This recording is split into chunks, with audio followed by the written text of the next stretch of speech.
When was the last time you lied?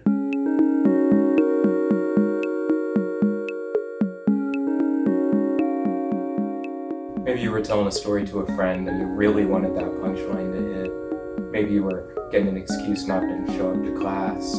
Maybe you were talking to a cop. I don't care. The truth is that everyone lies, and we know everybody else does too. That begs the question, what's lying? Misinformation. We all know it, we all love it, we all fear it deep down. Misinformation is the act of stating something like it is true when it really isn't. Misinformation can... No, it's not. I'm trying to film a video here, man.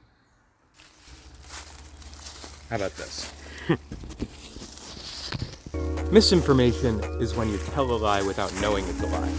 If I was told my whole life that the sky was red and I told you the sky was red, that's misinformation because I didn't know I was lying to you when I said it. What that guy was doing was disinformation, which is telling you stuff that's not true on purpose in order to trick you.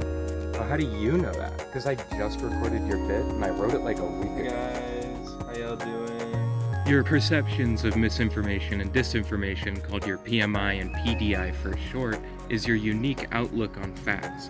If most of the time you take things at face value, your levels of PMI and PDI are lower than somebody who's generally skeptical about the media they consume. In general, the higher your PDI and PMI, the less you are to trust mainstream sources of media. Think your CNNs, your Foxes, any other acronym that you want to throw at the wall. The downside to that is that most of the places you're going to get your information from that point onward is that going to happen every time I say, yeah, we're not doing that? Thank you. You're welcome. Let's talk about the elephant in the room. Elephant green screen effect. As soon as you leave the world of mainstream media, you run into AI all over the place. Whether that's AI voices, AI scripts, AI photos, deepfakes, interviewers, interviewees. If somebody's done it for real, there's somebody outsourcing it to artificial intelligence on the internet. Since AI has taken over the world of alternative media, people with higher PMIs and PDIs are more likely to be exposed to it. Well, that's not a problem, you might say. They'll be more likely to point out it's AI. And while that is technically true,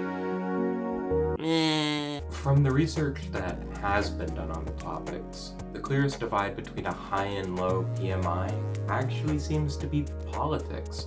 Republicans have a higher distrust of mainstream media than Democrats, generally speaking. I don't want to make broad, sweeping statements of large groups of people, but when you think of the average Republican, you probably think of an older person, and that checks out with the research. A Pew study showed that over 50, most people are Republicans. This means that a lot of older people are going to alternative sources of media without having the proper media training and media literacy to understand what's real and what's not, and that poses a real threat to the mental health of those people affected. I know I think it's best we don't focus on the systemic issues anymore and instead talk about what actually happens to the people who are shown this kind of media.